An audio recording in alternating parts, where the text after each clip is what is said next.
Everyone. I am so happy that you can hear the music. Hopefully, everyone can chat. We will go ahead and get started.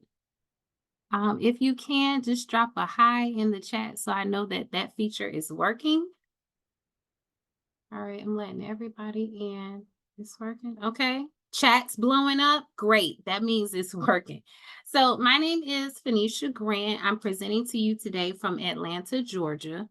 Um, So I was invited by the Department of Ed to present this session about international transcript evaluations.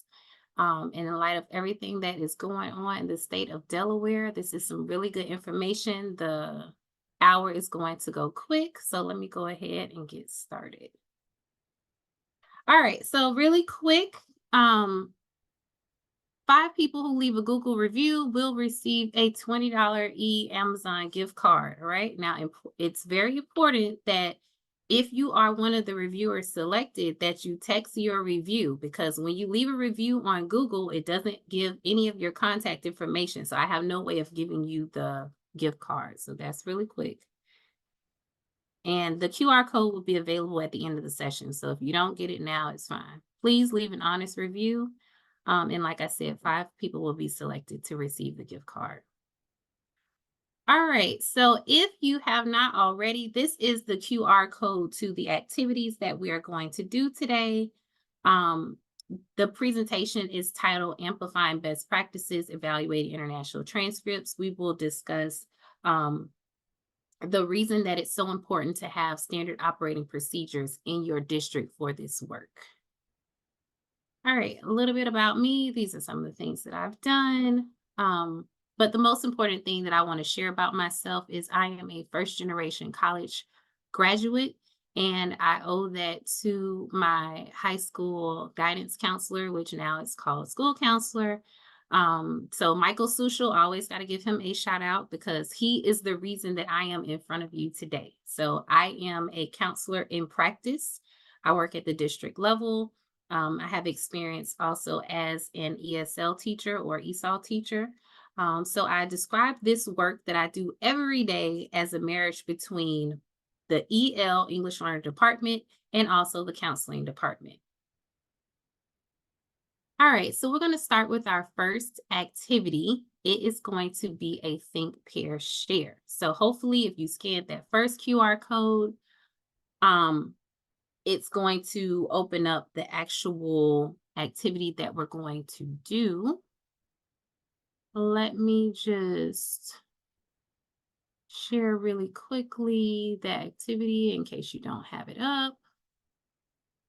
And here is the first activity. So this is how we're going to process the activity. I'm going to read the directions and a little bit of the intro, and then you can unmute your mic, or you can discuss with your neighbors. I'm not sure if you are all in the same area or if you are joining from, a separate location, but you're going to read the activity and then we will discuss as a whole group. I will play some music, and then when the music goes off, hopefully you can hear it, we will process the activity. All right, it says reach each scenario below, discuss possible solutions with your partner, share your thoughts with the group. Congratulations. You've just been hired as the International Transcript Evaluator for your school district. On your first day of work, you were confronted with several special cases, and as a result, the superintendent has requested a conference with you and your supervisor to discuss the rationale for your decision. So the first thing that I want to tell you is both of these scenarios have gone to legal. So after we process them, I'll kind of tell you some of the laws, procedures, policies that affect this work. All right, you can go ahead and start, and then I will start only with scenario one, read scenario one, discuss with yourself or your partner some of the discussion questions, and then when the music goes off, we will process as a group.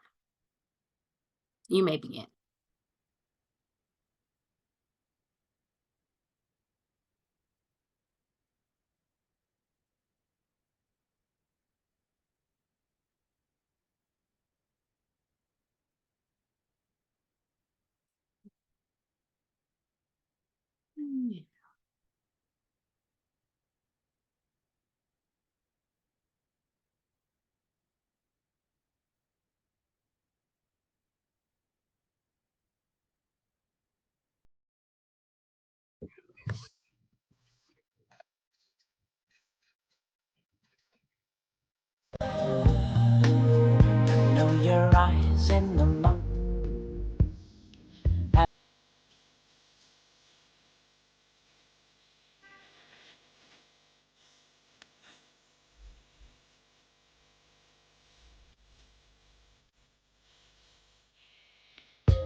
All right. The music is off. Let's process. I'd like to talk. Yes. Okay. Jolene from Laurel. So students in Jamaica graduate in 11th grade. So Yes. coming here to the United States, I mean, they do have an option anyway to pursue an additional 2 years of formal education after 11th grade in Jamaica, but technically he still could go to school here in Delaware even and continue and do a senior year here, a 12th grade year. Okay. So thank you so much, Jolene. Anyone else have any other comments about Linte? Now, Jolene, I have to ask, were you named after the song? Because I do have it on my playlist. I can give you a shout out if you want. Yeah, I was.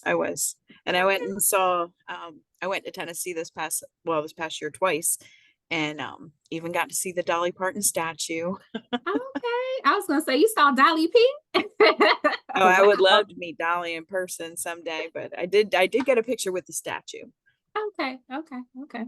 Yep. All right. So I'll read the scenario and then maybe give people a little bit more time to process. So Lante is a 16-year-old from Jamaica, provided test scores and exam scores, which indicate he completed high school. As Jolene said, students in Jamaica, technically they graduate at the end of 11th grade. So basically, based on the educational system in Jamaica, the student graduated. Now, it says the parent is demanding that Lante be placed in 12th grade with the exception that he will graduate at the end of the school year, right? So from a counseling perspective, no, let me not even do counseling. From a legal perspective, in Delaware, you have three main laws that cover enrollment for your students. You have compulsory age, which is 5 to 16. And the only exceptions that I was able to find are students with an IEP or psychiatric evaluation or some type of medical documentation from a neurologist or a physician. All other students should be enrolled 5 to 16. The next level of accountability is your eligibility for enrollment, right? So these are the students who are covered, who receive FTE funding. They are going to be covered under general funds. According to Delaware law, that is age 5 to 20, right? So he falls within that parameter. Then you have a third level, and this is usually students with an IEP or students with a 504, and that's 3 to 21. They're eligible to enroll. Now, in the state of Delaware, you have something that was issued by the state that comes through Title III. And we know Title III is involving like federal money, federal laws, right?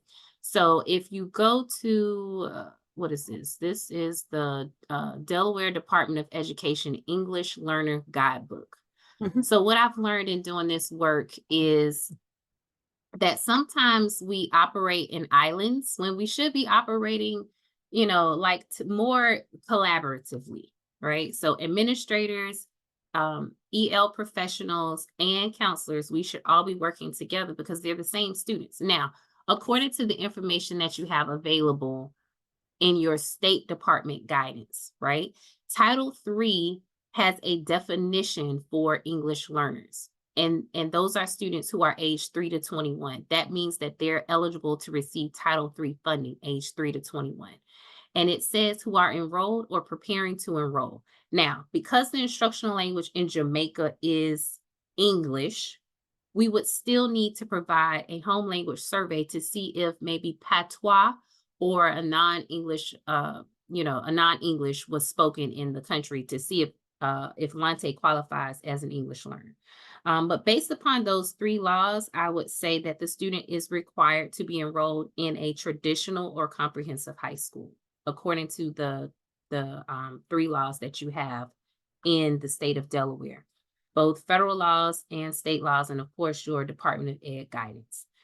So that's the first thing. Now, from a counseling perspective, the parent demanding that the student be placed in 12th grade is not a matter of placement, right? So once we enroll Lante, we would then need to do a course analysis, right? So we would need to provide an evaluation to see how many credits the student is going to get, because there are some courses that are taught in the United States that are not taught in Jamaica.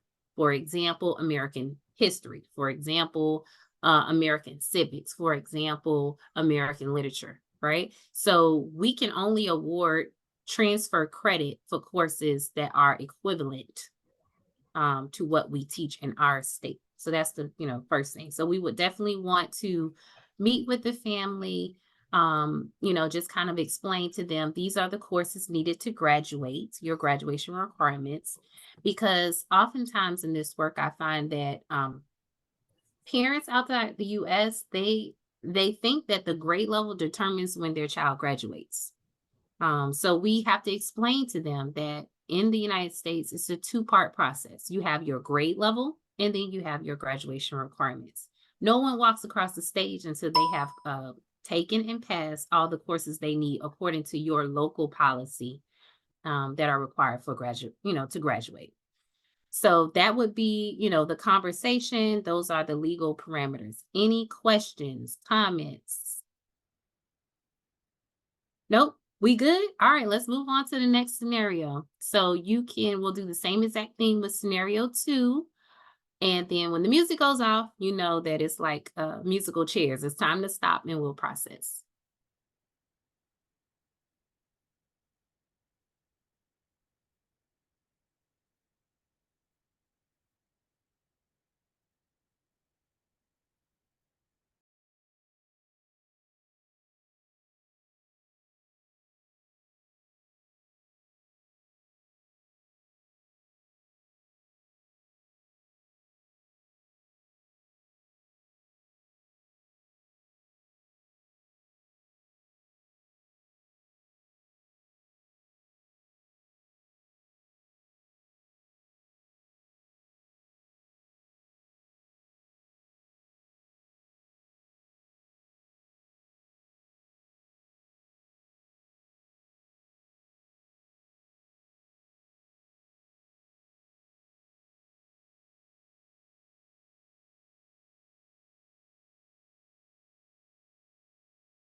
All right.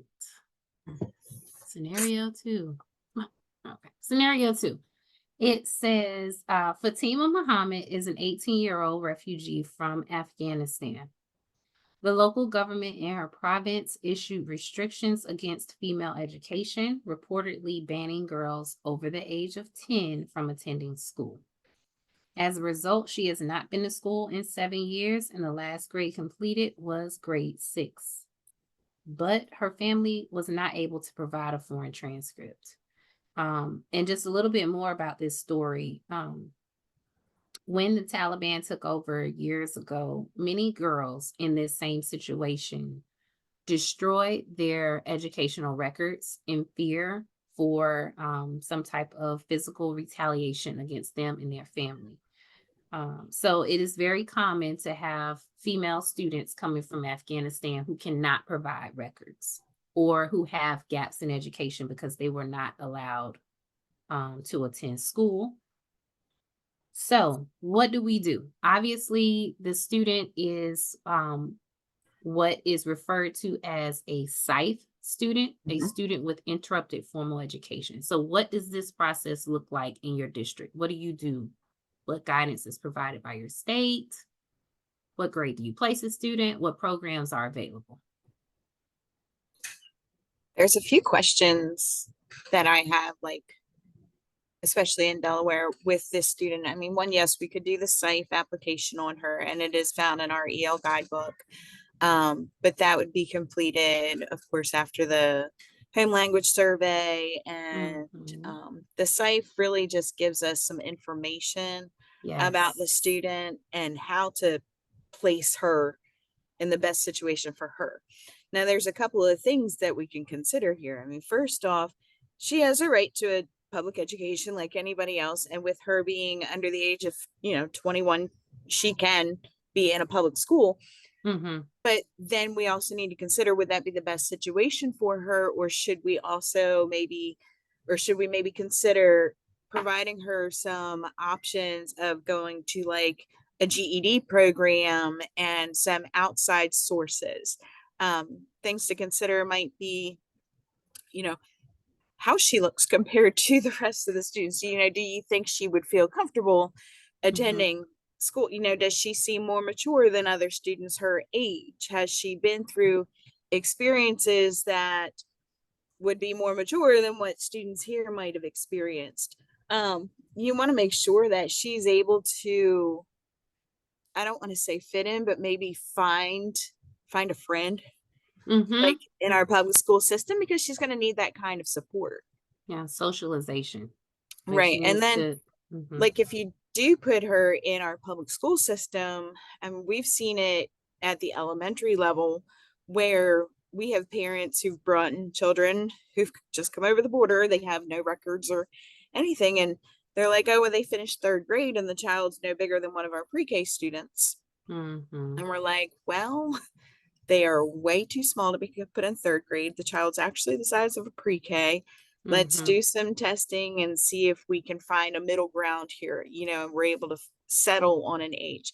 But sometimes we've just had to go by what's age equivalent for them as far as placement in the school when we don't have any information. Hmm. So I will agree. In looking at the SIFE interview questionnaire, um, it's really a document to gather information. It seems like maybe to determine if the student is a SIFE student. But as far as like next steps, it doesn't provide that much guidance. Some districts that I work with, they have created age charts similar to this to say if a student is this age, they should be placed in this grade, right? Other school districts, they have a promotion and retention board policy, so they place students according to the number of credits that they have, right? So if your district, and this will probably be like a follow-up. So what you would want to do, or my guidance would be to examine your local education policy, your board policy, or your board regulations to see if you have a promotion and retention board policy. This means that high school students are placed according to credits or units. So you have to have X number of credits to be classified as a 10th grader, 11th grader, 12th grader. If you don't have that, then the other option would be to place a student according to age. So this is what I would say. I would say for a student in Fatima's situation, right? The first thing is we have to honor the law. So we have to acknowledge that according to the eligibility for enrollment law in the state of Delaware, the student has the right to be enrolled in a traditional educational program. So we communicate that with the parent. We say, parent or student, because she's 18, you have the right to enroll in a traditional high school. That's an option. You also have the right to enroll in an adult educational school or a GED or an adult ESL program. That's also a right. If she decides that she wants to exercise the first right of enrolling in a traditional high school, then of course you would, talk about some of the social and emotional factors that, if your district places students according to credits, then the student may be placed in ninth grade. Now, you could also say during that time that, the average ninth grade student is between, 14 and 15 years old, depending on their date of birth. So those are some things that you would definitely want to consider. Now, so that's the grade level placement. As far as the level of language support that the student is going to receive, that's going to be the same process for any student that identifies another language. Coming from Afghanistan, she may speak Dari, Arabic, Pashto, or another indigenous language. So depending on how she completes that home language survey, that's going to depend on which level of support. So there should be like a tiered level of support, depending on her English proficiency level on the WIDA screener. So that covers the program placement part. The WIDA screener is going to determine the program placement, but the actual grade level is going to be determined by, if she decides to enroll in a traditional school, it's going to be determined by your local policy. If you have that credit criteria, if you don't, then most likely it will be based upon age. But this is the key point. The key point in this is that the language rights of a student are protected as civil rights, the same way that disability rights are covered as civil rights, right? So the main thing that we don't want to do is the main thing that we don't want to do is discriminate against the student. Now, Jolene put in the chat that, earlier I said that both these cases went to court. What was determined? When I said, let me clarify, both of these scenarios went to legal, which means that we had to consult with our internal chief legal officer, the head legal person, and also consult with the state. It didn't actually go through litigation, these two scenarios. The first scenario, in my state, we have an exception to the compulsory attendance law for high school graduates. So we did not enroll the student. The parent tried to say that we discriminated against them according to national origin. However, we were able to direct the parent back to the state of Georgia compulsory attendance law, which excludes high school graduates. So that didn't go to court. The parent understood once they saw, the law. The second one, our state, again, state of Georgia, our local policy in my district that I work in, students are placed according to credits because we do have policy that covers promotion and retention for high school students. So since a student in Fatima's situation, the student didn't have any credits, so the only grade we could place them in would be grade 9. All right. Jason, how would we go about finding our district's policy for elementary placement? I've tried looking, but I'm not sure if you have any suggestions. Great question, Jason. Usually you're going to, with promotion and retention, it will most likely be if you have any type of state mandated testing.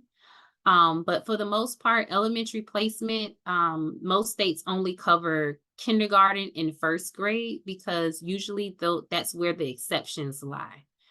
And usually it's like parents with a birthday, like for example, in the southern area of the United States, we have a September 1 cutoff. In the northern areas, students can turn 5 all the way, most states, until December 31st. So sometimes you'll see policy for elementary students covered in kindergarten and first.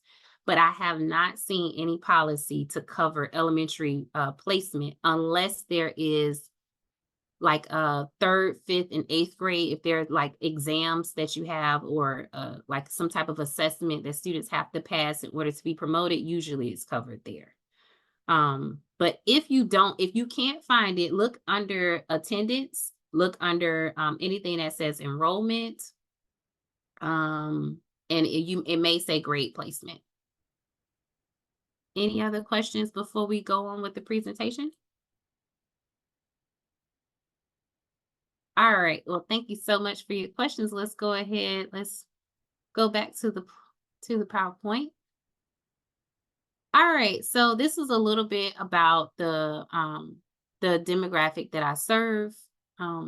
What makes our district unique is we have the largest refugee population in the southeastern part of the United States, and that's because we have 5 resettlement agencies. So we have lots of students in the district that I work in that have limited interrupted formal education and interrupted formal education. And one thing that we have done to kind of assist with that is we have a middle school program for high school age students.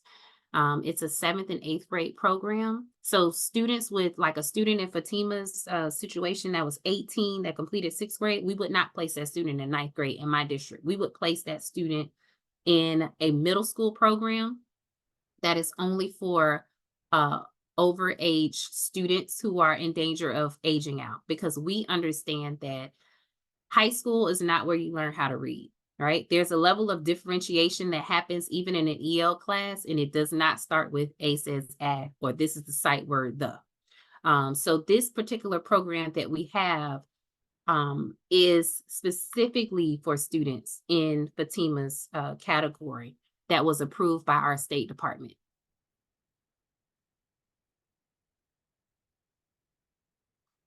Okay, Jason says Delaware has it in the policy that all students must receive a kindergarten education, and find that many of our MLs are placed in specific grades based upon age equivalents. Okay, yeah. Thank you. Jolene sent Jason a text. So like I said, so we try to teach the students English in this 2-year program before we promote those students to a high school program. And then we have created partnerships with technical colleges. So even when that student reaches 21, they may not be able to earn a high school diploma with us, but as long as they earn enough credits to be classified as a 10th grade student, they can transfer to technical colleges within our state and work on a technical diploma. So sometimes you just have to have, creative alternatives for students in these cases. All right, keeping up with the culture, or the Kardashians, as I say, without compassion and compassion for the culture, you cannot do this work. Every year I am on a quest to find good books to read, to learn more about the students that I serve. Whenever I notice that there's an influx of students from one country, I start doing research, because usually that means something is going on. So on this slide, there's a documentary called It's a Girl, 3 Deadliest Words in the World.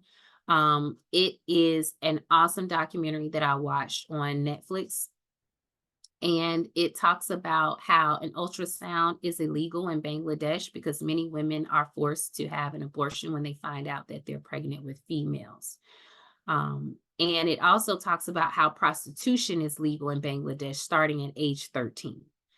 So there, I even did some research in my district to see how many female students we were registering from Bangladesh. And I soon noticed that like 80% of the high school age students were male. So the female students, most of them were not entering our district. Another book that I read is called Refugee. I actually did a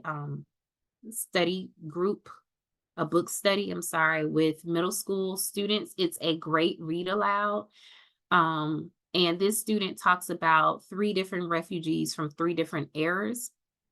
One of the students in the book came from Syria, and the book take the his story, this student's story takes place in 2017, and it talks about how his father, like he was watching Ninja Turtles with his brother, and then all of a sudden a bomb goes off and half of his apartment building was blown up.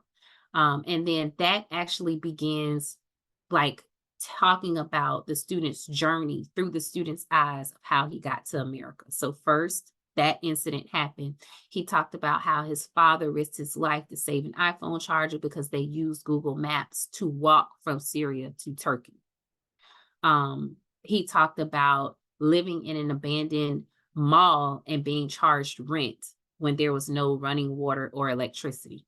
So there are things like this that help you develop a better level of empathy for, you know, some of the things that students may be going through. Another thing, something else that resonated with me or that happened in this particular book was it talked about Cuba in the 90s, how it was predominantly supported by the Soviet Union. And when the Soviet Union collapsed, Cuba went through a food scarcity because the economics in Cuba was being supported primarily by the Soviet Union. They were purchasing sugarcane from Cuba for 7 times the worth. So when they collapsed, you know, the economy in Cuba collapsed as well. And there was even a case where some of the people, because of the food scarcity and the rations went low, they broke into the zoo and ate some of the animals. And at first I thought, you know, this can't be real. But when I researched it, it actually happened. And a few years ago, Venezuela experienced the same type of economic crisis with inflation and different things that were happening. And the same exact thing happened a few years ago in Venezuela. People were you know, they experienced food scarcity and they broke into the zoo and ate some of the animals. So there are so many things that are going on. The article in the middle is an article that I came across in working with families from India.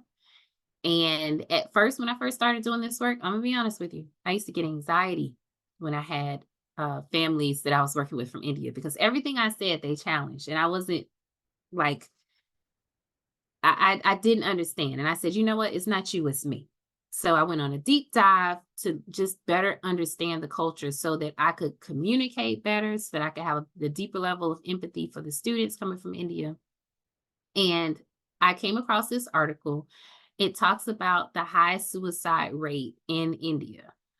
For example, when the 10th grade exam is announced in India, it's announced publicly over the radio so everyone hears. And if you don't score well on that 10th grade exam, you're not able to continue on to higher secondary school, right? So you don't have an opportunity to graduate from high school. And that means that you're in a country with more people than resources, right? 3 billion people. So one thing that happened as a result of this high stakes testing is more students commit suicide the day before their exams are announced than any other day of the year, right? That day has the highest suicide rate. In addition to that, going back to the 3 billion people that live in India, parents have started sending their schools to private coaching schools where students are expected to study in India 14 to 16 hours a day. And the result of that has been a high suicide rate in those schools as well, to the point where companies are racing to develop ceiling fans that students cannot hang themselves from, because that is the most common method of how students commit suicide in these high stakes schools. And last but not least, Malala. This happened about 10 years ago. This is the youngest Nobel Peace Prize winner. She was an advocate for females attending schools in Pakistan. And then she was shot at a point blank range at age 15 while attending a bus coming home from school.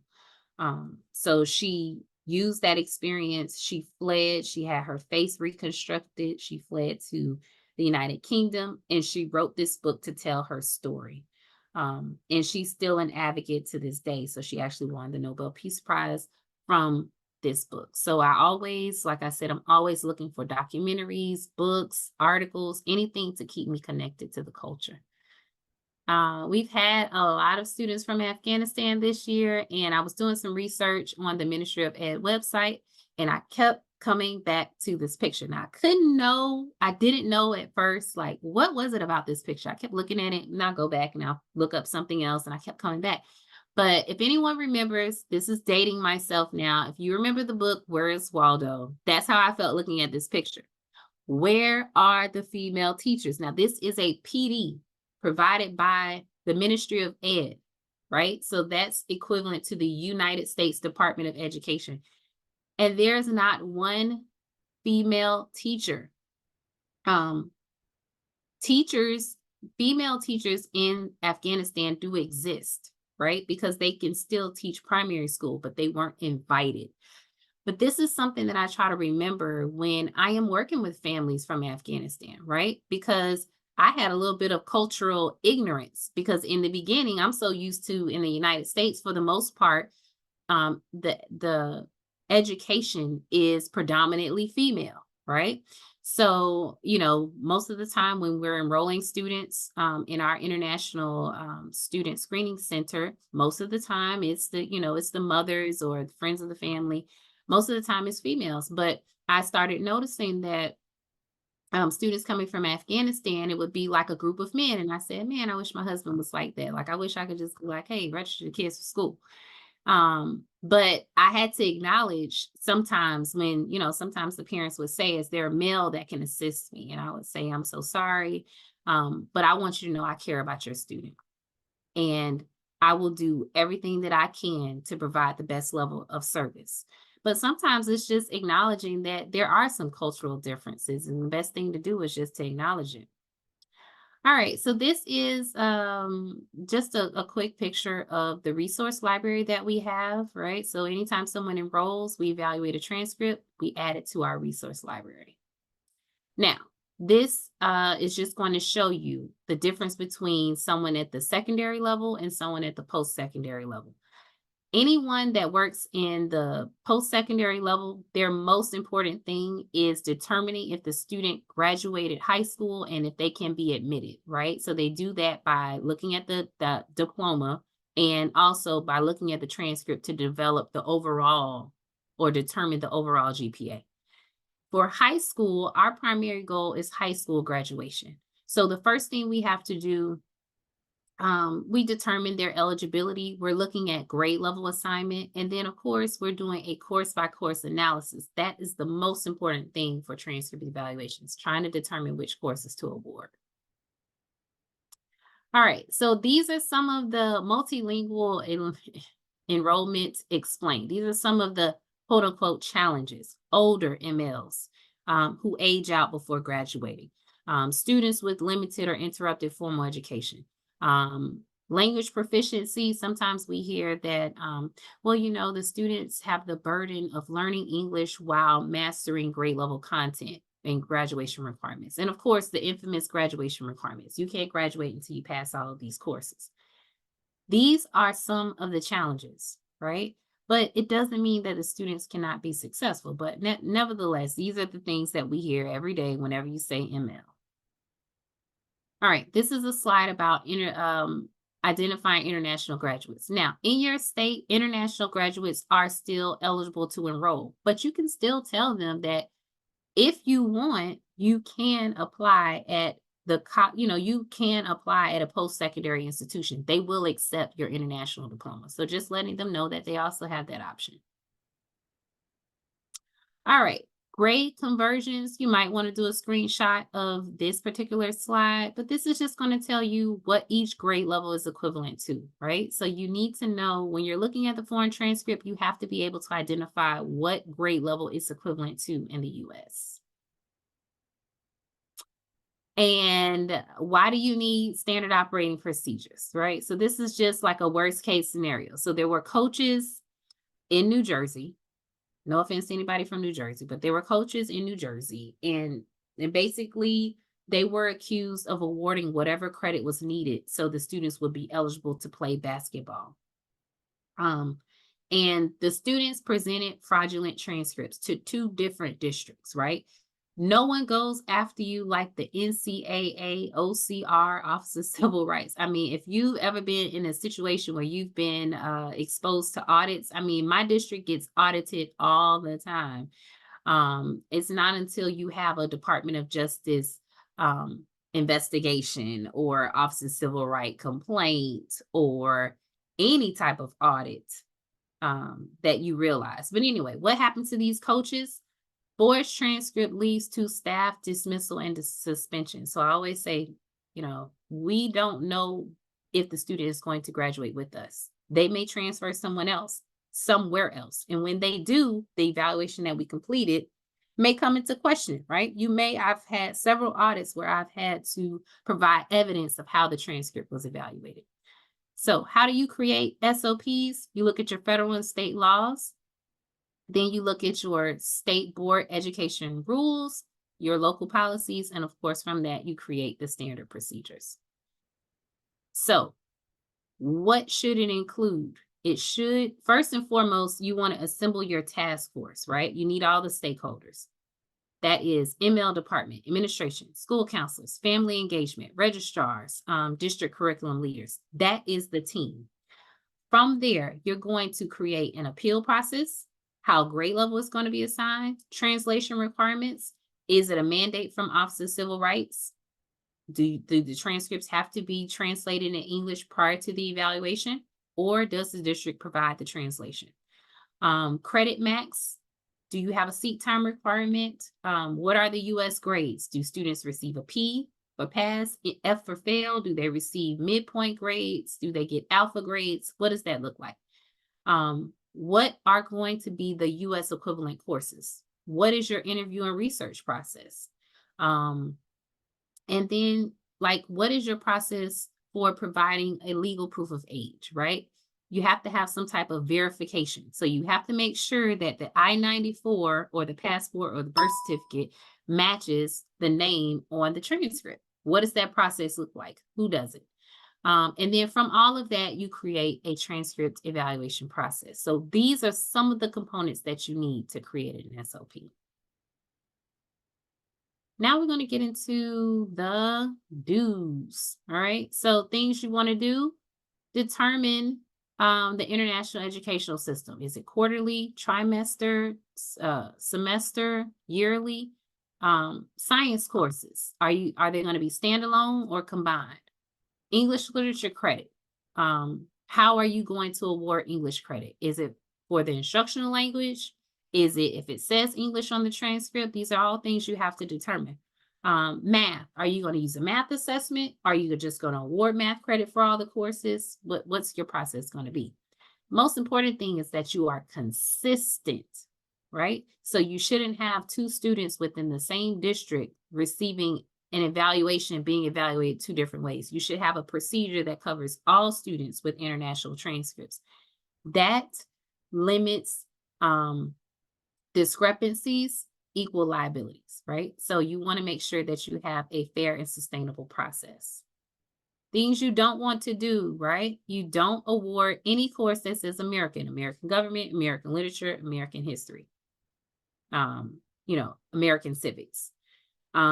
You don't award credit for every course on the transcript unless it meets seat time requirements, or if you can do like a partial evaluation. As a matter of fact, I just had a transcript today from Utah, and in Utah, they award credit every quarter. So for English, it says 0.25, 0.25, 0.25, 0.25. And then you put all of those together, and that means the student completed the course, right? So you have to determine, how is the seat time? Are you going to use the seat time? Are you going to use competency assessments? Like, how are you going to award credit for that?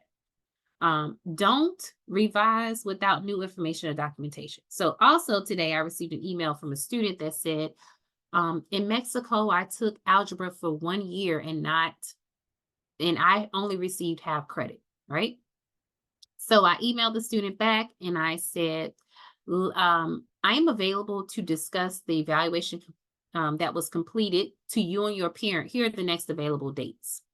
But between you and me and everybody who's going to see this video, on the transcript, the student only took algebra for 1 semester. The student took algebra for 1 semester and the student took geometry for 1 semester. So only half credit was awarded because the course was not taken for the full year, right? So I can't revise. My point is I can't revise the evaluation because the student is telling me that she should receive full credit.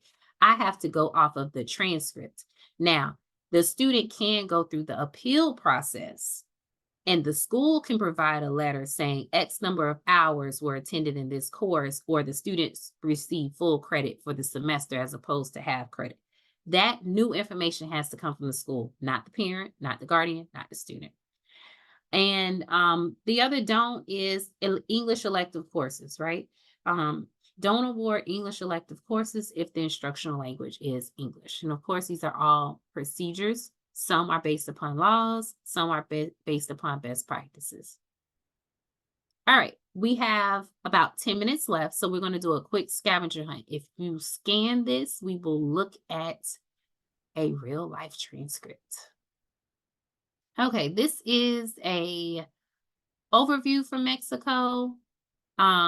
It's provided to us by Broward County School District. On the left, that comes from NAFSA, which is a nonprofit organization that does a lot of research with international educational systems. All right, so here is a sample transcript from Mexico, right? When you're looking at the transcript, when you're looking at the transcript, you want to start from the top, go all the way to the bottom. Some things that you want to know.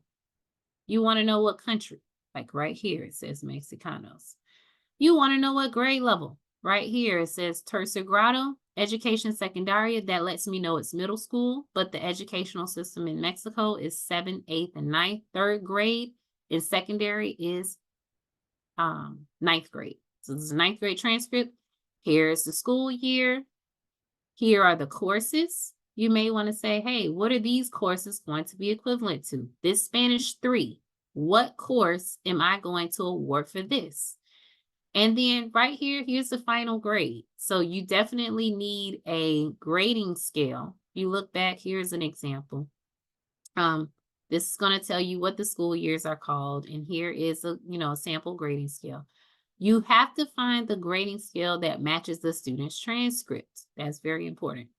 But you want to know what courses you're going to award for this. This is covered in your standard operating procedure, right? So you need to know what courses, you need to know the grades. Are you going to award A, B, C, pass, fail? 95, do you want like an A+, A minus? Like those are things that you would cover in your standard operating procedure. All right, so how can evaluating international transcripts improve graduation rates? So out of the 27, out of the 40 valedictorians that you see here, right? 40% are multilingual learners or English learners, right? Not only are they EL or ML, right? They entered our district in the ESOL program. So when we talked about those challenges or those barriers early on, just because they start in the ESOL program doesn't mean that they cannot, once they learn English, become the top student in the school.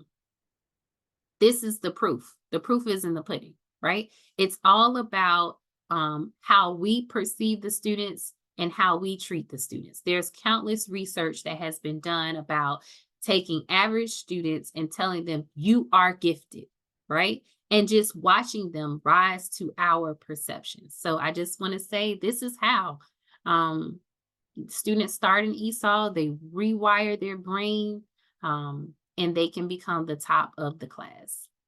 All right, again, here are the Google review information.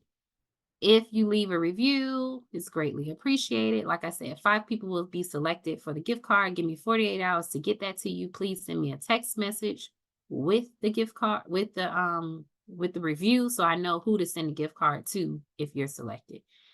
And we have about 6 minutes. Here's my contact information. I'm going to open it up to questions if you have any. I just want to say that this was so good, and I just messaged Thank my you. whole MLL team, and I'm mind blown right now. Like I'm Okay. so It's proud. like boom. Okay. Yeah, like the information that you provided, I just was so unaware, and I'm gonna be doing some reading, and it was really informative. So thank you so much because this was really well done. You are so welcome. Let me ask you a quick question. Sure. What do you do what is your position? Yeah. So I'm an MLL teacher at Hamby Elementary Okay. School. So I'm Okay. the MLL teacher for the whole building, K-5. My Okay. population is majority Indian. Okay. So I felt exactly what you were talking about with The your culture. experience. Mm-hmm. It is a struggle. Yes. Yes. And but I've been to India. My best friend's Indian, so like I'm, I have some background, but I'm learning, and I'm really looking forward to reading that article fully and sharing it with my coworkers, because I think that it's extremely telling and is going to help us have a different perspective when working with these families. Yes. And I can say, like I said, point blank, my year one, I would go home crying every day because I was like, I just don't understand. I was really trying to find meaning. And then by going like finding books and watching movies and watching documentaries, it really helped me. Because I mean, the first time when a parent asked me, was there a male that could assist them? I didn't understand. Like I'm here, I have the credentials. Um, but it was like I said, year one, it was like everything that I said was challenged. And nothing I did was good enough. Nope. And, usually I would hear, my educational system is so much better. And I mean, I hate to say it, everybody, we must have like the worst reputation for our educational We system. do, because every parent tells me, and their children tell me, Yes. well, in my country, and I'm like, oh, okay, I'm sorry Yes. that I Yes. cannot help you. Yes. I mean, it's like all the teachers are, not able, and the curriculum that I learned was so much harder. Oh my gosh, I've had middle school students tell me we learned this in first grade, and I'm just like, okay, thank you so much.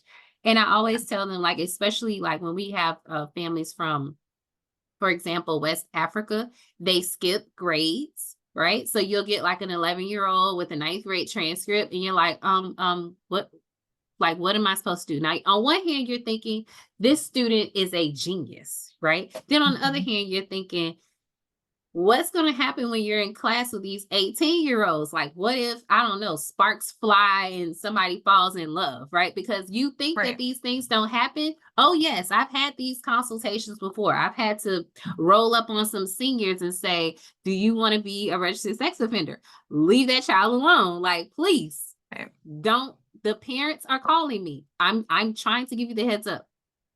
That doesn't matter if you're in the same building. She's beautiful, but she's also 12. Yes. So, I mean, especially when I work with school districts that they still have like the middle school and the high school combined. Yes, it's a problem. I don't know if It's a huge like problem. You're so immature and it's so cute. I don't know, but it's like, don't do it. Yeah, but thank you so much. I really got a lot out of the session. You are so welcome. Thank you. Any other questions? We got about 2 minutes. I do, Phoenicia. This is Oribel McFan from a Kent County School District in Delaware. And my question is about how to basically create this group that is going to sort of collaborate to make sure that we have a very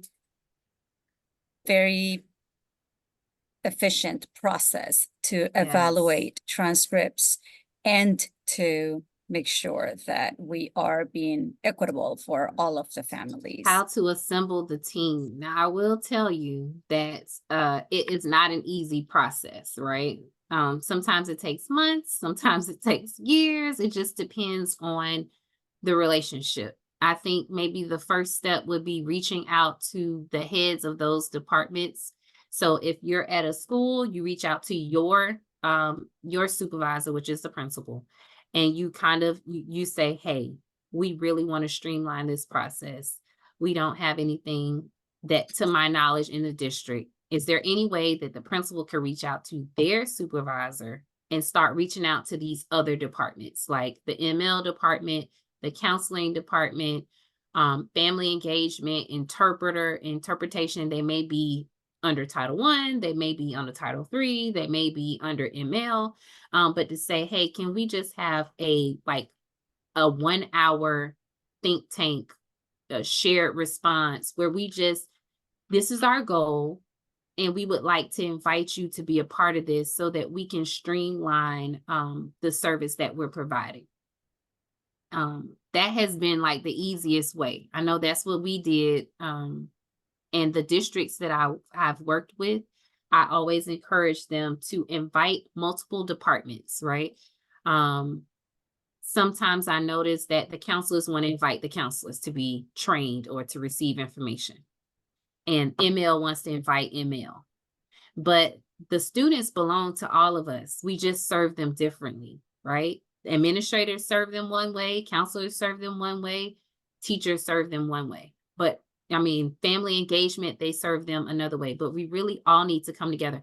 It's not about who's evaluating the transcript. It's about creating a co-collaborative process where everyone can add, because how many times have you just been given a directive? It's And are better you to on be that? a part. I'm sorry, but are you on the MSS team? I'm talking to the lady, because that's they usually invite you to come on there. Thank you. No, I am the coach at the district, at the Okay. district office. Okay. Can you tell me what the MSS team is? It's basically they get them all together if it's a child that is having like an IEP or different things. Oh, okay. All the counselors, everybody comes Okay. together. They get Mhm. the ELL, they get the nurses, everybody, and then they collaborate on what they need to do. Yes. Okay. We have the same thing. We just call it MTSS. You're right. It's MT. I'm always messing up with that. No worries. No worries. I was going to say, oh, that must be something new. We have that too. But usually, I mean, at least in my state, when the MTSS team comes together, it's usually about like a tier 1 student, because everybody starts in tier 1. So it's a tier 1 student that we think needs to be bumped up to tier 2. We want a process for tier 1 students. We want a process for every student, right? So we're going to put the student first. Students who speak another language, students with international transcripts. We want a process for the student, all students with international transcripts, so that we can make sure that we're providing equitable service. Now, I didn't want to show you this, but since I have a few people that's still on here, you may be aware that the state of Delaware, if you just click on, they're under a litigation, right? Delaware education funding is not adequate. New report calls for an additional 500 million to 1 billion. Here's the short. There was a 2020 settlement of a lawsuit, right? Originally filed by I think it was ACLU. Yeah, That's correct. ACLU. Yeah. I am familiar. This is what they said. This suit accused the state of being complicit in disparities experienced by students from families with low income, students with disabilities, and students who are English learners, right? You notice how they always put the student first. And they won. Now, if you want like what does that mean, you just click on Delaware Public Schools litigation, and this video will give you the short of what happened. I would use this as a reason to say, and this in the state of Delaware is not unique. This same equity lawsuit has popped up all across the country. The largest one that I've seen was this past February for $2 billion coming out of California. There was a class action where students of color, students with disabilities, and students who were English learners filed a class action against the state of California, saying that the students did not receive equitable services and access to technology during the pandemic, and they won, right? That was the highest one, a 2 billion. So this one is, 500 million. Still a lot of money because Delaware is small. 500, they're proposing 500 million, but the state of California, they settled with a $2 billion lawsuit. So I would use this as the platform to say, hey, now is the time. We can be proactive in providing a higher level of service for these students. So anyways, I know that I'm over. So if you have any other questions, please send me an email, or if you want to leave a review, let me just put that on here. Please leave a review. It is greatly appreciated. Thank you. Take You're care. welcome. Have a wonderful day. I appreciate you. Bye-bye. Bye-bye. Thank you. Bye-bye. Thank you.